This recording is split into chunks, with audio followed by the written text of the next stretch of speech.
नाही, आम्ही गेले 2-3 महिने लोकसभेच्या निमित्ताने प्रचार करत होतो की तिसऱ्यांदा प्रधानमंत्री म्हणून नरेंद्र मोदींना पुन्हा करण्यासाठी आपण सर्वांनी मतदान करावं आणि गेल्या 10 वर्षाच्या कार्यकाळात त्यांनी जी विकासाची कामं असतील, गोरगरीब आणि सामान्य माणसाच्या घटकाला न्याय देण्याचं काम असेल किंवा देश एक जागतिक स्तरावर नेण्याचं काम असेल, जे अतिशय चांगल्या पद्धतीने केलेलं आहे, त्यासाठी पुन्हा एकदा देशाची प्रतिमा जगामध्ये उंचावण्यासाठी त्याला संधी द्यावी अशी विनंती केली होती.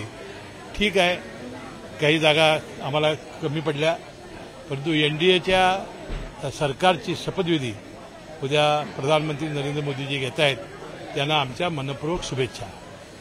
राज्यामध्ये अजित यश मिळालेलं नाही, त्यामुळं पुन्हा एकदा काही आमदार शरद पवार गटाकडे जातील अशा चर्चा होत्या. त्यात आता रोहित पवारांनी देखील अल्टिमेटम दिलाय, यायचं असेल तर 15 दिवसात या. 15 दिवसांचा अल्टिमेटम रोहित काठावरच्यांनी लवकर निर्णय घ्या. नाही, आम्ही परवाच आमच्या 43 आमदारांची बैठक घेतली. त्यातले 4-5 आमदार आपल्या व्यक्तिगत कामामुळे येऊ शकलेले नाही.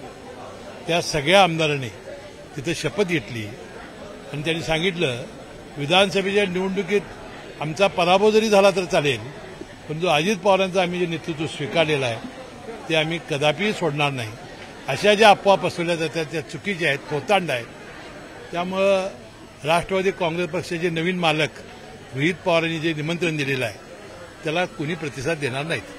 कोल्हापूर लोकसभा मतदारसंघाचा पराभव झाला, या पराभवावरनं कार्यकर्त्यांमध्ये एकमेकाला आरोप केले जात आहेत. या निमित्तानं घाडगे आणि मुश्रीफ गट सोशल मीडिया कसलेही आरोप आणि प्रत्यारोप करण्याची आवश्यकता नाही. संजय मंडलिकांचा जो या कागल तालुक्यामध्ये मतदारसंघामध्ये गट आहे त्या गटाला माहिती आहे कुणी प्रामाणिकपणानं प्रचार केलेला आहे, कोण अप्रामाणिक आहे, त्यावर मला चर्चा करण्याची आवश्यकता नाही. परंतु छत्रपती शाहू महाराज हे फार मोठ्या प्रचंड मताधिक्याने निवडून येतील असं मला स्वतःला वाटत होतं. कारण एका बाजूला दलित, एका बाजूला अल्पसंख्याक समाज, त्यांच्या जिल्हाभर असलेल्या जमिनी, हे सगळं बघतात. ते 3 लाख वास्तविक ह्या निकालानंतर व्हायला पाहिजे तसं वाटत होतं, परंतु 1,48,000 मतावर जनतेनं रोखले गेलेलं आहे. त्यामुळं महायुतीच्या सगळ्याच कार्यकर्त्यांनी काम केलेलं आहे. कमी अधिक काम केलं असेल, परंतु आमच्या मतदारसंघापुरतं संजय मंडलिकांचा गट हा गावागावात आहे, त्याने बघितलेला आहे, पाहिलेला आहे. त्यामुळं त्याला परत त्यांनी पुरावा देण्याची आवश्यकता नाही. पण सुरुवात मुश्रीफ गटाकडून झाली नाही, माझं आम्ही कुठे तक्रार करतो त्या विषयावर आता मी चर्चाच करू नका. चर्चा बंद. पुढं शक्तीपीठ महामार्ग हा जो एक महत्वाचा मुद्दा आहे, तो शक्तीपीठ महामार्ग रद्द व्हावा या प्रयत्न करणार आहात. शक्तीपीठ महामार्ग रद्दच झाला पाहिजे, कारण जवळजवळ 12 लोकसभेच्या जागा यामध्ये पराभूत झालेल्या आहेत. त्यातली कोल्हापूरमध्ये त्याचा एक परिणाम झालेला आहे, कारण याची काही त्या रस्त्याची आवश्यकता नाही.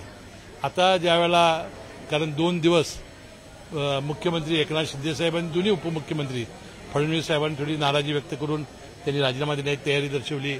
अजितदादा पवार थोडेसे नाराज होते, त्यामुळे हा विषय आम्ही काढू शकलो नाही. आता ज्यावेळेला आता मंगळवारपासून आता आचारसंहिता उठलेली आहे, त्याला सुरू होईल, त्यावेळेला आम्ही सगळे शिष्टमंडळ घेऊन हा रस्ता रद्दच करायला लावू एवढा विश्वास देतो. जयंत पाटील गटामध्ये येतील असं धर्मराव बाबा आत्रा म्हणतात, तशा काही चर्चा झालेल्या आहेत का? किंवा त्याची काही मला माहिती नाही. परंतु एक लक्षात ठेवा की ज्या पद्धतीनं नरेंद्र मोदी साहेब पुन्हा पंतप्रधान झालेले आहेत, त्यामुळे सगळ्यांच्या वाटा आमच्याकडे यायला सुकर झालेल्या आहेत. म्हणजे जयंत पाटील येऊ शकतात त्यांना नाही, माझी आणि त्याची काही चर्चा नाही. मी चर्चा करून पाहिलं तुम्हाला सांगेन.